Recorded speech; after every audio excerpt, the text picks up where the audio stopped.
Well, Benoit, you know, we didn't know if we were going to be able to see you this week after your original opponent, Yoel, fell out. So I guess, how far back did you hear about the opponent change, and was it important for you to stay on this card in Montreal?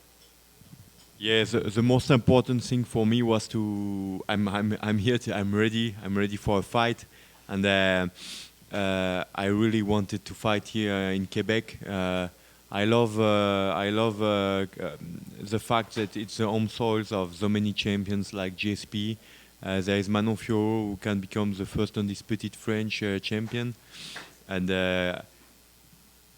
I had to pass away the deception of having this last minute change of opponent, because it was gonna be a very violent fight. The two guys with a 100% finish rate in the division, number 13 against 15. I was really happy about this fight, but the fight game is like this, and it was between my flight between Biarritz and Paris. I learned it, so I had the flight to digest the news, and thanks to God, the UFC is a huge war machine, and they are able to find me an opponent for Saturday night.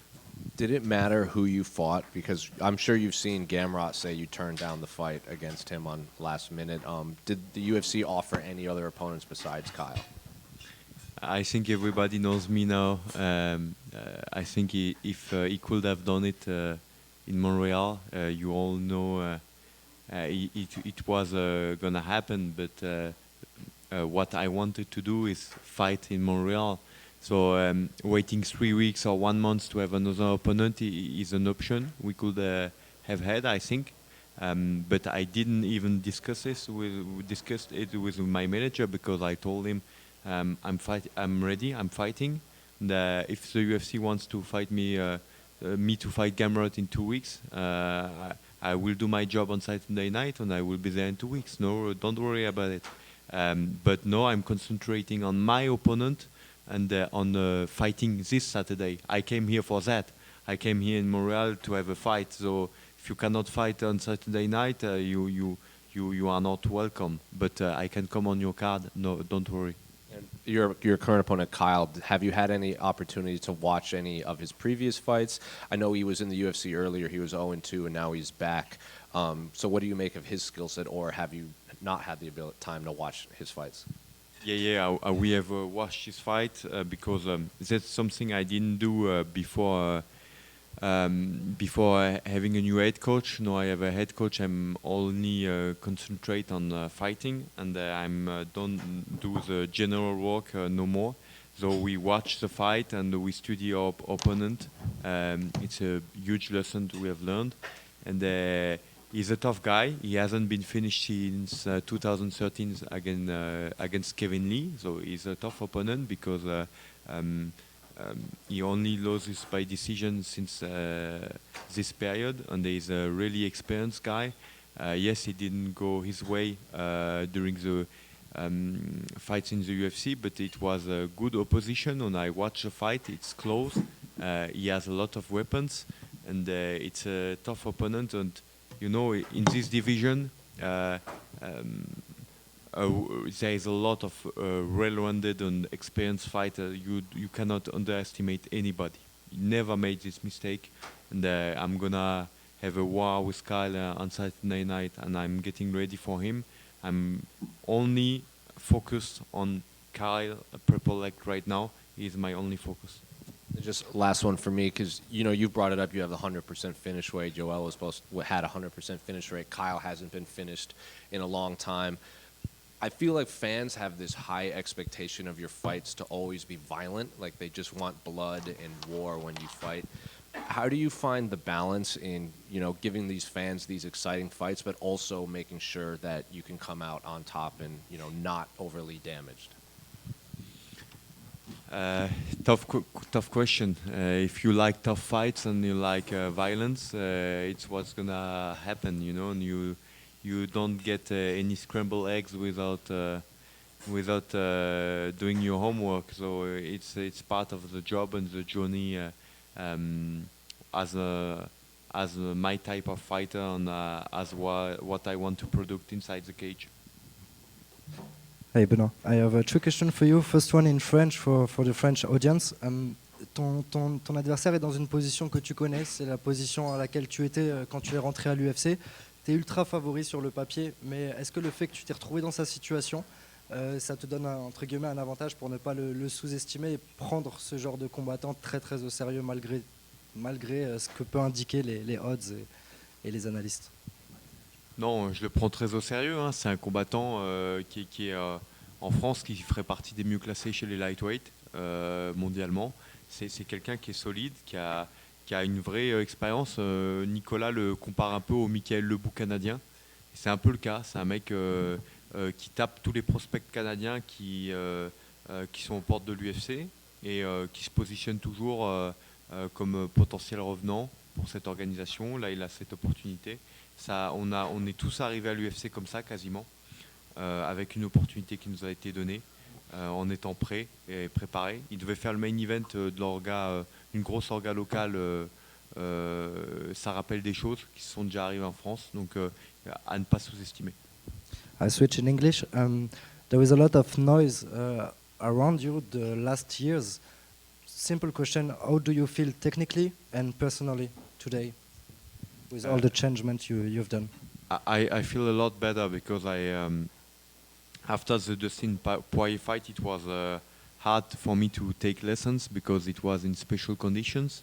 But with the Moicano fight, I had no excuse, and I had to made a lot of changes, and I recognized a lot of weakness and a lot of stuff I can work on, and I'm happy I'm working on that direction, and I'm really happy to be back to my soldier job and to only concentrate on training and getting better, and having a general having my back on doing the questioning on mental part for me.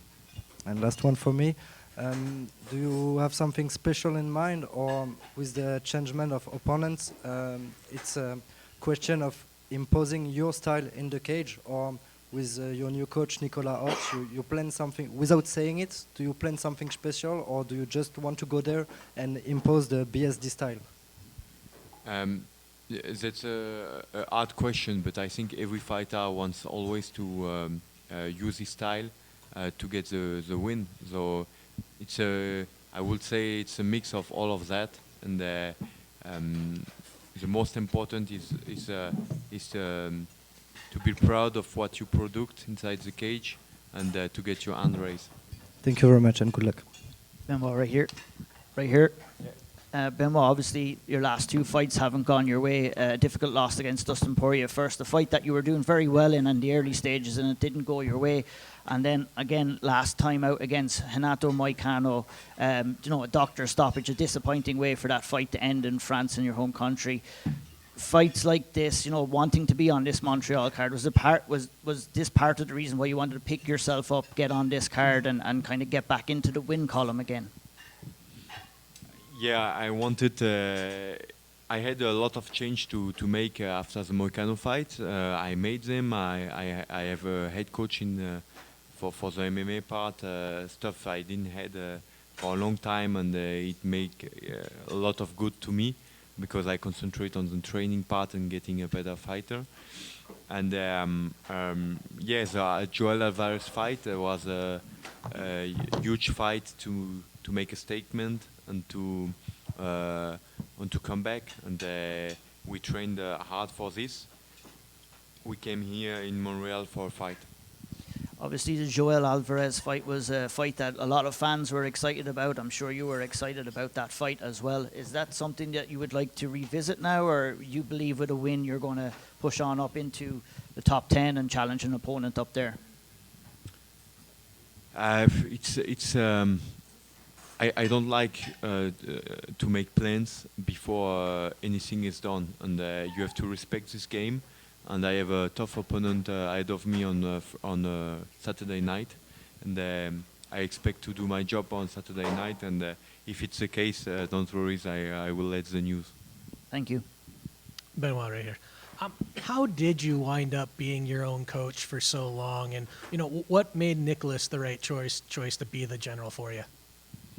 I have seen the job he has been doing from the outside. I have seen the job he has been doing with Nassourdine for since his Strickland fight. He's his head coach, and the way he trains him, the way he is able to get the best out of him, and to get him the best way of getting his job done inside the cage. And I had also the privilege to see him work with Nassourdine during the Paris card all week long, and I felt like okay, there is really something there, and yeah, it was then a fast decision to take after this loss. A lot of questions for me, and yeah, after the deception was gone, I went this way because it was important for me, and yeah, because I felt like in the Moicano fight, it was the first time in my life where in the first round I didn't know. It's not I was prepared, but I didn't know which direction to take to win the fight. But in the second round I knew. But the problem is with somebody this experience, this level, you cannot come into a fight and have one round of discovery. You have to know him from the first seconds of the fight to the last. And this is a mistake I will never do again. Was there ever a point before that where you thought, hey, maybe I should get a head coach? Or were things just going so well that you decided to keep going with just doing it yourself? Yeah, the problematic is if you look at my career, even on the Paris card, I'm from all the male fighter, I'm the one starting my MMA career in the latest time. I started MMA late in 2018, and I started my pro career in 2019. If you look on Tapology, nobody in the top 15 is unknown on Tapology before. Even Tsarukian, who is a lot younger than me, started in 2015 or 16. They are all doing this sport since a long time. I discovered a pair of mitts in 2018, so everything went very fast for me. But I'm blessed for this, and I think it's been the discipline and the will to get a better fighter, skill set base that has been bringing me here, and the intensity, that the fire that I bring into my fights. But the hardest part is not the first 1,000 steps, it's the 10 last steps in the UFC. The 10 last steps, it's all guys that I have long life experience. All the last guys I have been fighting were already in the MMA professional world when I was still in high school. So it's experience has also a value. I do believe it, and yeah, I feel like it's hard for me to learn those lessons this way because it's on your own soul, in front of a lot of people that are counting on you. You feel the weight, you discover the weight of the media, of a lot of stuff, but it's something you have to learn if you want to compete at this level, and it's something you have to deal with. Thank you.